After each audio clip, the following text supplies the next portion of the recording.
Hello again and welcome to another Mordian Mondays. This is episode 43 and today guys it is a very special day because it is the 1 year anniversary of the Great Mordian Restoration Project. That's right, a year ago I took the crazy decision to redo my entire army, and this is what I've managed to do in a year. And what I've done is I've taken a picture of the full army and where we're up to. And I've got some close-up shots so you can see the different squads that have been completed. And I just think it would be a good opportunity to go over what I have done in the project, what I started off doing and how my painting has changed over the last year, what I've learned, and give some general advice for anyone else who's thinking of launching a project like this. And then the bit that most people will be really interested in is what tactics I plan to use with this and what lists I plan to run with this army, because now it has reached the point where I can do full lists with it. I've got over 2,000 points. So let's just crack on with today's video and I'll go through the Great Mordian Restoration Project 1 year on. So what have I completed? Well, there are 207 models that have been done in the last year for the Mordian 50th Rifles. That includes all the Ogryns and the Bulgryns and the Stormtroopers and the special characters. There's 207 models. That is broken down into 2 full infantry platoons, and then I also have made a good start on what I call the Assault Corps, which is my special platoon full of all my old school Stormtroopers. So we've made pretty good progress, and what I can do is I can now run, as I said, a full 3 detachment, 2,000 point, semi-competitive pure infantry army. Now there's a long way to go, and I've definitely lent heavily on the fluff side of the army and the fun weapons and upgrades and unit choices over the last year, but I've also managed to keep my eye on the ball when it comes to competitive choices as well. But I definitely say at this moment, whilst I can run a 2,000 point army, it's definitely a fluffy bunny pure infantry army, and it's not super efficient. But that's absolutely fine, because one of the things I've learned with the Great Mordian Restoration Project is just it sounds weird, but just to have fun. Just to have fun with an army. You don't always have to make the most efficient competitive choice. In the majority of your games that isn't necessary, because most of the games you're just playing against friends. And when I go to a tournament, I have other armies that I can take at the moment which are way more efficient, and they're the ones that I've been using for my tournament play, like my Genestealer Cultists, hell, even my Black Templars and my Steel Legion. But so like I said, 207 models broken down into 3 detachments, 2 fully completed detachments, and 1 beginning of the 3rd detachment, which is the Assault Corps. So how have I broken the army down? Well, I'm running 3 battalions, and how I've been running the project is I've basically been building each battalion. I've been focusing on one battalion before moving on to the next. And I found that was a really good way of staying motivated. I originally, when I was really first getting into it, I was just painting stuff willy-nilly just to get a feel for the new colour scheme. But very quickly I was like, right, I can't do that. I want to be able to paint this project and complete it in stages where I will be able to very quickly start using it on the tabletop, even if it's just 500 point games, then 1,000 point games, then 1,500 point games. I want to be able to, I don't want just to have a random hodgepodge. I'm fortunate where I can paint, I've got all the models I need, and I can paint what I need to complete good, decent detachments. So that's what I did. So the first platoon that I painted up, I did as a very balanced one. So I chose to paint, I always knew I was going to do 6 infantry squads. That's the, you can take 6 troop choices in a battalion. And so I thought, right, I'll always work to the battalion. I'll build battalions. And so the first thing that I focused on for the first platoon was the infantry squads. And so I focused on getting basically 500 points worth of infantry, which was all the main infantry squads and a veteran squad and a couple of characters. Once I'd done that, I then moved on to the special special choices like the Mortar teams and the Ogrins. And some of the other special characters like the Priests and the Lord Commissar and the Master Fleet, Massive Ordnance. So I did that with first platoon, and I quite liked the paint scheme. And when I first revealed it to other people, I got positive feedback. But one of the biggest early criticism that I got was the colour scheme's too dark. And you've got to understand, when I first launched the Great Mordian Restoration Project, I didn't. My attitude was, it doesn't have to be the best painting, it just has to be tabletop ready. And I semi-quickly changed that, because when I put it on, I wasn't filling any of the slaughter bases, and I wasn't doing any edge highlighting or dry brushing. And so, and one commenter put on one of the early videos, which is like, they said something along the lines of, appreciate you trying to get the guys done quickly, but this is the Great Mordian Restoration Project. Maybe it would be great to see these guys given the full treatment. And that really struck a chord with me. And then other people started saying the same thing, and I thought, you know what, you're absolutely right. Why rush this? This is going to take a long time. This is going to be a marathon, not a sprint.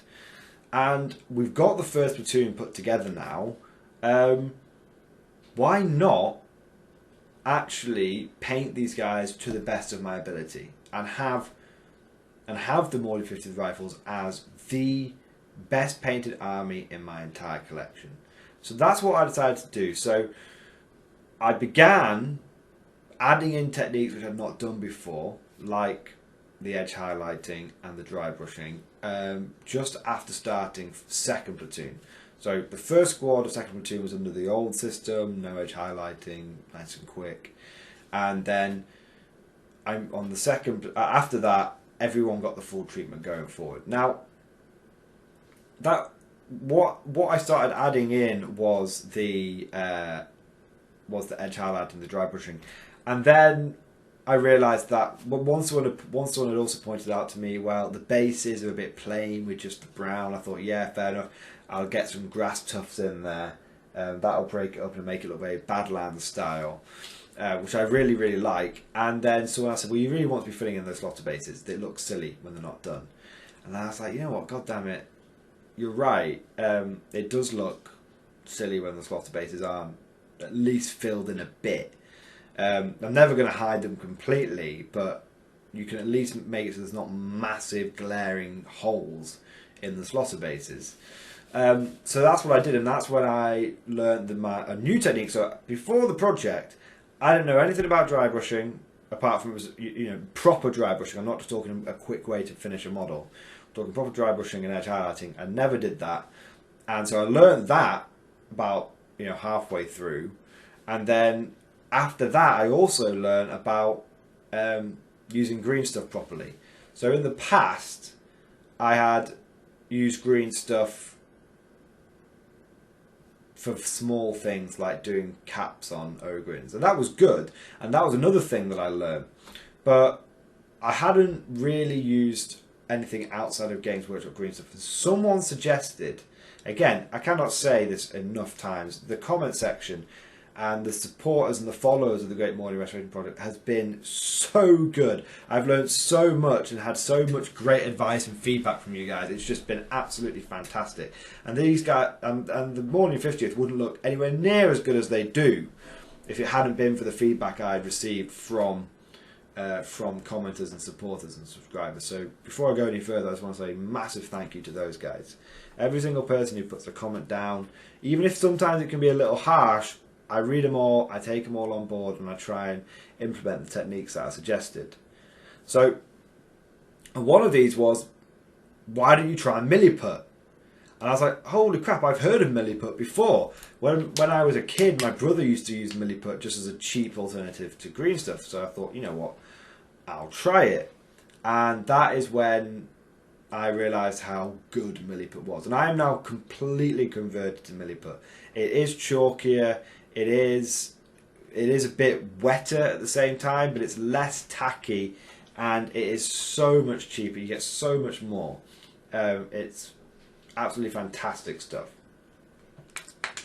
So at this point, I'd already learned. This is about halfway through the project where I decided to make that mental shift of, I'm going to do this properly. This is going to be the great Mordian restoration project, not just redoing the Mordian 50 rifles. It's going to earn its name. Now, the disadvantage of that was, and I had to come to terms with this, is I had been able to quite easily pump out one squad a week. I mean, like I had rooms for games, work, and painting, and I could still get my squad done, no problem. When I started adding in bit by bit all these other techniques, it greatly extended the amount of time that it took for me to do a squad, and I actually had to really focus to get 5 men done in a week. So the length of the project has essentially doubled. What was originally predicted to take probably about a year, maybe 2, to complete the whole thing, all the infantry. Now it's looking like it's going to be 2 years minimum, probably 3 to get everything done. Depends how things go. If I do this slow and steady approach, that's absolutely fine though, because I'm always going to be painting Warhammer. Warhammer's going to be part of my life for a long time, hopefully. So there is no need to rush it. There's no need to rush it. So once I realised that, and once I stopped trying to be Mr. Rushy Pants and just churning out models, and it was actually a case of, take pride in your work, quality paint work. Once I came to terms with that, and I realised that, it was almost like weirdly, it was almost like a weight was lifted, a pressure. I took the pressure off my shoulders, and I was like, you know what, I can take my time over this and make sure that it's done properly. And so I did still want to paint new models, and I still did try new techniques, and so I started building up the assault corps, and so what I had learnt in 2nd platoon, I then perfected on my stormtrooper guys, and I was like, right, yeah, I'm comfortable now, I'm happy enough with this technique, and I've done it enough times now where I know what I'm doing, it's fast, it's not experimental, and I can start batch painting things like edge highlighting and dry brushing and whatnot. So that's what I did, and what the last part of the puzzle was when I was like, right, well, I have to now go back and add all these extra bits to 1st platoon and the beginning of 2nd platoon. I have to do that, because otherwise it's going to look like 2 separate armies almost. And so the last part of the project of this year, the last couple of months, has been me bringing 1st platoon up to the standard of 2nd platoon. And I said that I would do that by April, and it actually took me all of March and April to do it, because there were some other bits that I was working on as well. But now it is done. So those are the last thing I would say that I learned, the last technique that I learned as I was going along. On a whim, I added in some hazard stripes on some of the cabling. It's actually the first model I did it on was on the Kazakin Sergeant for the Assault Corps. And then I was like, I like this, I like it a lot. So then I started adding it in to all the other squads, and I realised that I'd wanted to add in yellow as part of the main colour scheme, and it didn't quite work. And so what I realised was that I don't want yellow to be a main part of the colour scheme, it's too jarring, but I do want to be able to have it sprinkled here and there throughout the army. And so that's when I realised I want to do it on the chainswords and the flamer pipes, and well, basically any sort of cables and pipes that are in the army. and it took me. That's what I really focused on the last month when I was going back over and bringing up first platoon. That was when I really focused on adding hazard stripes. I tried doing thick ones, tried doing thin ones, and I ended up working out that it looks better to have 5 or 6 thin hazard stripes than like 2 or 3 really thick ones, especially on chain swords. It just looks like a random bit of colour. So multiple hazard stripes is better. So that's the general path that I've been on over the last year. What I've touched on this a little bit already, but what did I sort of what was unexpected as I went through the project? So one thing that really, if I was to give someone some advice on if they want to build a pure infantry army similar to the one I've gone for, one thing that really surprised me was how long it took to paint the bigger models, the big infantry models, like the Bulgrins and like the Ogrins. They were, at times, I would say they were the greatest source of frustration for me over the last year, which I was really surprised at, because in the past, and I learned this when painting my Steel Legion, I've always thought that bigger models actually are quicker to paint than 10 smaller models. When I was doing my Steel Legion, I could do a full tank in one day. No, full tank in an afternoon. It was nothing. You know, base coat that bad boy, fill in the gaps where the base coat's missed, whack on the black, blah blah blah blah, wash it, done. You know, I was like, what? You know, I got one of the last tournaments I went to, I got a tank commander done in an evening with listen to some music. Or I think I was watching doing Stargate paint. So that's what I thought it'd be like doing the Ogrins and Bulgrins. No, not at all. They take forever, and I didn't even add loads of little extra pouches and bits and bobs onto the Bulgrins. I didn't realise this last was I'd actually forgotten to add them on, but then I thought, nah, it's okay, leave it. They've already pretty busy models with the slab shields and the mauls. Yeah, they took forever, absolutely forever. So if you're thinking of doing a project like this, that is the thing that I would be aware of. Well, that is the biggest risk. That is what will burn you out more than painting all the infantry, because the infantry can actually be quite a quick win, especially the 5-man stormtrooper squads. They were really quick wins. I could churn one of those 5-man squads out in a week, fairly comfortably, because there's a limited number of poses. But yeah, the bigger models, they were really tough. They were what almost broke me when I did that 9-man Bulgrin squad. That almost broke me out. I almost said I've had enough of this project. I don't care where I'm up to. I've almost had enough. The relief, it went on for weeks and weeks. If you go back and watch from the Morning Mondays, it went on for weeks. Yeah, tough. So, other things that I've learned. I would say you've got to make, for some of the techniques that I learned were paint 3 squads or 2 squads and then do a character and spend a week just on one character. Even though you could probably churn out 10 characters at the same time, don't do it.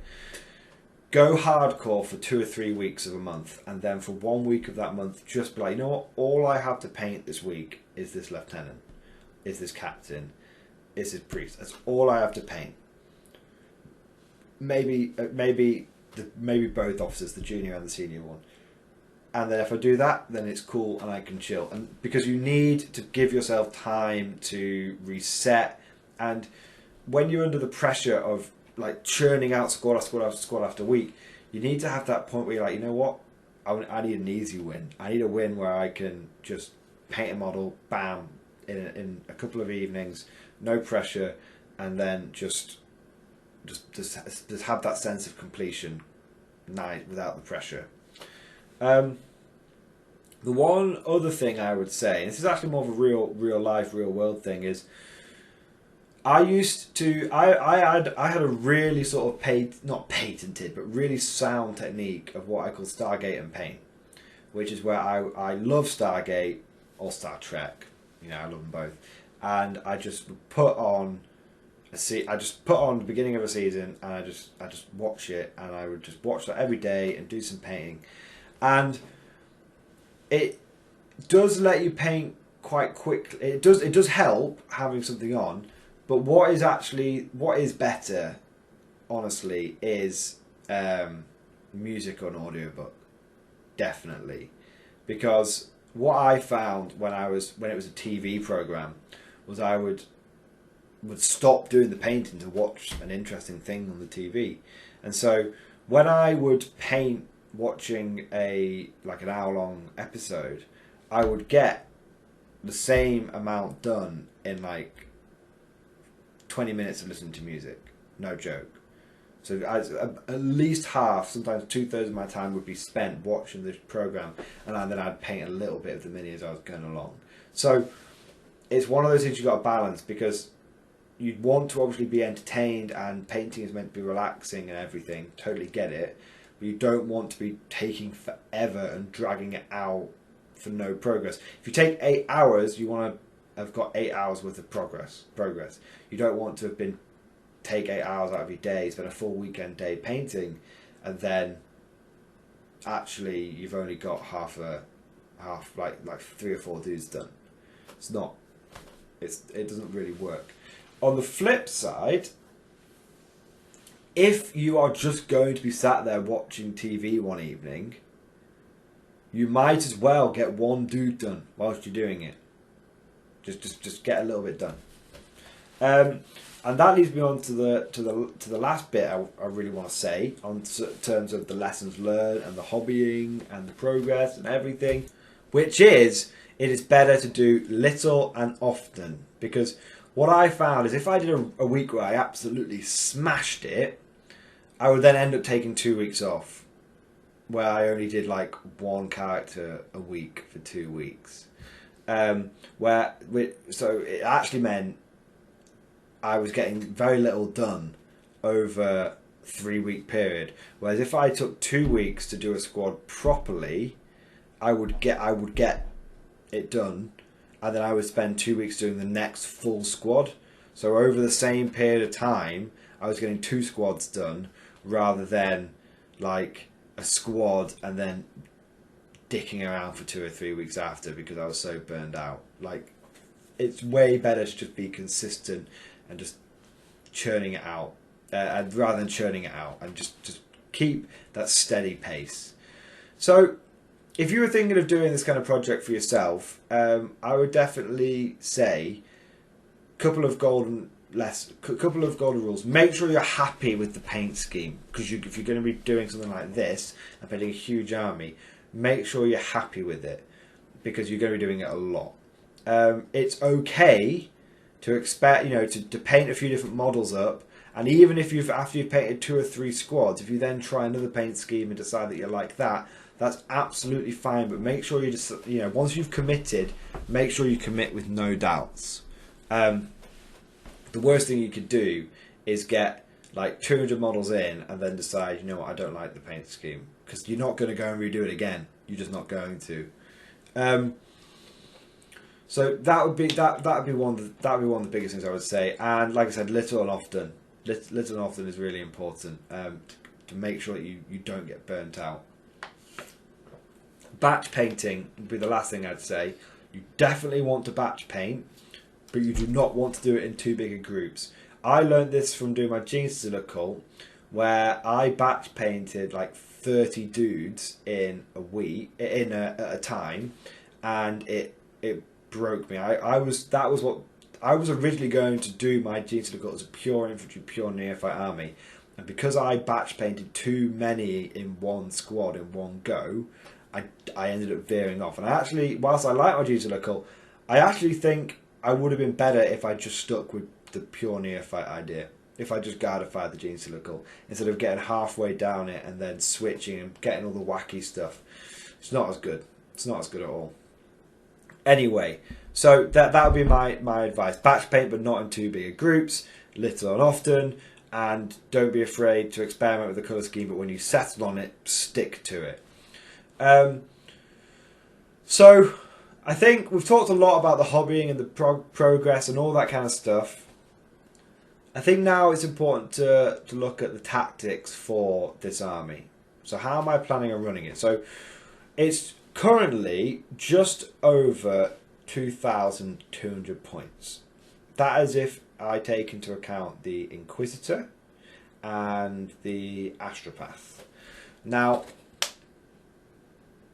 I would run how I am planning on running the Mordian 50th is essentially to take the 2 full platoons, which is all the infantry and the support stuff, and then I have to make a choice, and I won't know until I playtest this after lockdown, but I have to make a choice. I either take 3 Stormtrooper squads with a couple of Tempested Primes and 9 Bulgrins, or I take just 6 Bulgrins but then take 5 Stormtrooper squads and 3 Tempested Primes. So it is actually like quite an interesting decision that I have to make, because on the one hand, a full 9-man Bulgrin squad is a real problem for my opponent to have to deal with. It's a real, that's going to cause some real headaches. But on the other hand, it's a huge point investment. That is almost 400 points. If I don't take the Ogrins and the Bulgrins, this list barely breaks 1,500 points. Barely. So they're really filling out a lot of points and bringing some much needed muscle to the army. So that's the decision I'm going to have to make. But the long story short is it's the 2 full platoons and then a smattering of Stormtroopers, and I just have to jiggle about how many Stormtroopers and how many Bulgrins I end up taking. Now, how do I run the list? Well, it's a very aggressive list, to be honest. In the wake of Psychic Awakening the Greater Good, I probably wouldn't run these as Mordians, amazingly. I would actually probably run them as a custom regiment. Because one of the advantages of being Mordians is that if I decide to give up my regiment trait to take another one, I don't lose access to things like amazing stratagems and special characters and orders. I don't lose it. The stuff that the Mordians get is okay, but it's not amazing. When was the last time that I used the Mordian unique order? I don't think I've ever used it outside of the first couple of times when I was trying it out. The Mordian stratagem is okay, but since it got nerfed, I often just forget about it. Crazy as it sounds. Mordian relic is a fluff relic, and there are no Mordian special characters. So I'm willing, and the Mordian doctrine itself, the +1 leadership is okay, but I run Lord Commissars. I don't really benefit from the +1 leadership a huge amount. And the 5+ Overwatch is fantastic when I'm playing against armies that are charging me, but most of the time I play against shooting armies. So what I decided is I'm probably going to run this army in the custom choppy regiment. So that's going to be Slum Fighters and Lord's Approval. So that means that all my guys will have AP minus, an additional AP -1 when fighting in close combat when they're within 6 inches of an officer. Well, I have 4 officers minimum in this army, so that's not going to be a problem. I then also get exploding 6s when I hit. So if I get a 6 to hit in close combat, I get another automatic hit. So that's really good. I don't have to roll again, I just get another automatic hit. So how I run it is I actually form the army up into 2 wedges. two columns, like Napoleonic style, sort of wedgy column things. And I have the big brutey boys in there, you know, either Bulgrins or Ogrins, and I take 9 of the infantry squads, all the close combat ones, the ones with the power swords and the flamers and the melters and the chain swords, and I bum rush the enemy. I move and advance and move first turn, and the Ogrins and the Bulgrins come up behind, moving and advancing, and I close the distance because I've also got priests. So every single one of my guys has got 2 attacks. So when you've got a 10-man squad and you're running a power sword in there as well, what you're actually finding is you've got 18 attacks per squad plus 3 power sword attacks. Now 18 attacks is actually should yield 3 6s, which means I actually get 20, you know, that's 3 automatic hits, 3 additional hits, sorry. So when I charge in, I got my 18, I got my 9 dudes, I got my 18 attacks. I'm going to hit with half of them, but that actually goes from being 9 to being 12. And then when it comes to wounding, it's like, holy crap, actually I'm at AP -1 now. So even if I'm going up against like Marines, for example, I'm still going to wound like 4 of those attacks. And those 4 attacks are going to be at AP -1, so that's going to cut through 2 Marines' armour. So that's like basically 30 points back, roughly, if we're cutting through 2 normal Marines or whatever. And it's like, that's actually that's over half the squad's points value back in one go. You know, and then the power sword comes swinging in. The power sword comes in, and that thing is, you know, also that thing's got a small chance of killing another guy. So if this goes well, one squad has got a good chance of cutting down 2 to 3 Marines, which is fine, because that's before it's done any shooting. That's before it's done. That's before any characters have gone. Because what you have to remember is the basic squads are actually almost just delivery systems for the characters. Because when you have 4 characters per platoon, each one wielding some kind of power sword near the priest, you know, you've got a Lord Commissar there who's got 3 attacks base, and he gets +1 for the officer, for the priest. That's 4 attacks. You get the same again from a senior officer, same again from a junior officer, and they're all hitting on either 2s or 3s with power swords. They're absolutely nasty. They're tearing through things. So, and then you've got all the enemy's so clogged up with the 90 infantry which are bum rushing them down, that behind the 90 infantry comes 9 Bulgrins. That's going to be horrible to deal with. And then you've got 6 Ogrins as well. That's not going to be too pleasant. And then you've got, whilst all this is happening, at the back you've got 3 fire support squads with missile launchers and las cannons, 2 mortar squads. They're sitting objectives, they're throwing rounds into you, they're having a great time. And then you think, you've just about got the infantry, you're just about holding the line against the regular infantry, and the Bulgrins are coming in, and then suddenly the Stormies drop down, up to 5 squads of them. 5 squads coming in. I can pick a custom regiment trait for them as well now. Probably going to come, I'm using a lot of hotshot lasguns. Probably going to drop in with the, the Iotan Dragons for that sweet additional 6-inch range on the rapid fire. That's all pretty tasty. Or I come in for Land and Lions and just decide to just have AP -1 on everything all the time. I haven't decided yet. Either way, it's a lot to handle at one go. Now, I think it works quite well as a balanced army, and I think if it's going to be going up against something like a balanced Blood Angels, or a balanced Tau list, or a balanced Dark Eld list, the main armies that I face, then I think it's going to be a very nice balanced list, and I think that's how I would get the most out of this. This is, even though it's a pure infantry army, it's very balanced because it's not all riflemen all the time marching forward, laying down fire. That is my preferred way of fighting, by the way. I'm not dismissing that, but this list is very much you've got a bit of brute muscle with the bullwings, you've got a bit of firepower, and you've got a bit of drop troops.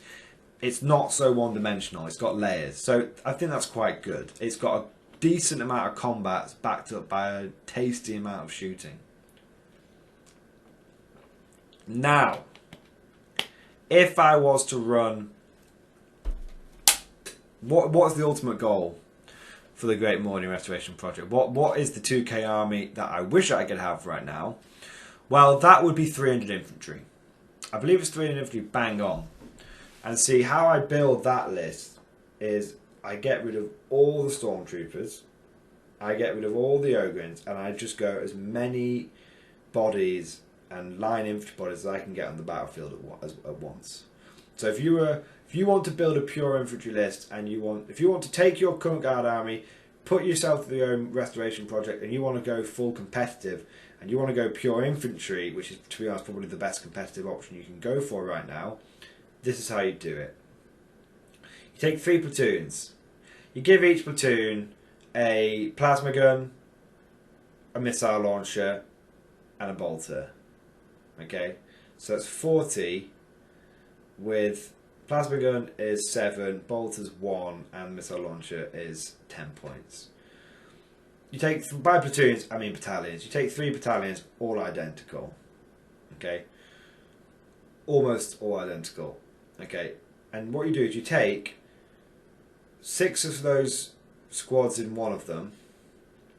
You take 5 of those. You take, each platoon has got 5 of those squads in it. Then you take a full 30-man conscript blob in there as well.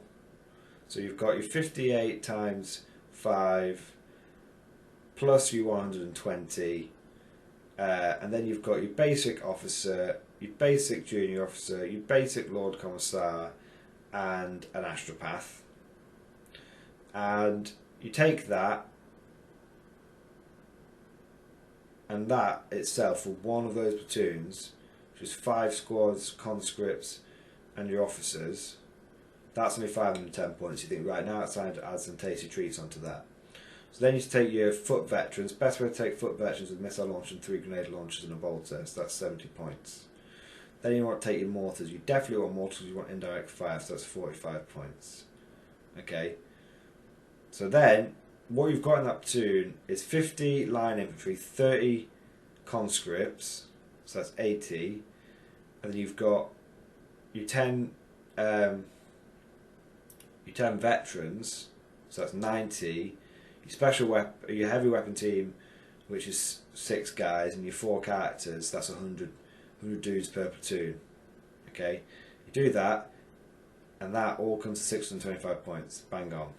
Take 3 of those, 1,875 points. Exactly 300 men, 15 plasma guns, 15 missile launchers. Your veterans have got, sorry, autocannon grenade launch for the veterans. You want to keep them low profile but medium damage output.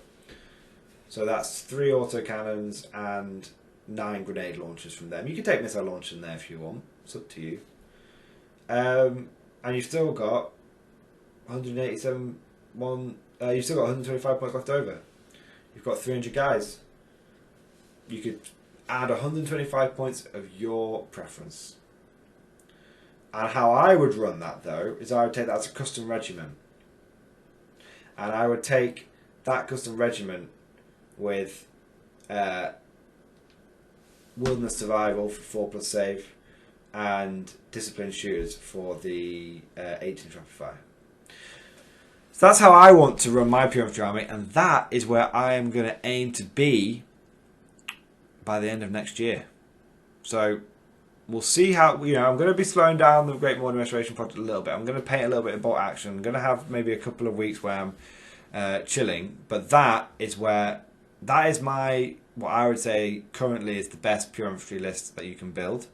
That's where I want to take my Mordians. I've had a year of Fluffy Bunny painting the restoration project up. I still want to keep the fun options, don't get me wrong, but I want to be able to field a 300 infantry, line infantry army. I think that would be awesome. But I'm not going to lock myself into that. I'm not going to lock myself into it. If I can do that, that'd be absolutely fantastic. But you know what? I'm not going to restrict myself. And if I end up wanting to just continue down with the fluffy bunny painting approach, I absolutely will. So anyway, this video has gone on for a long time already. So I'm going to wrap it up there. I hope you guys have enjoyed this video. Please let me know how your painting projects are going. This is how mine's been going on for a year. I know many of you have been painting along with me.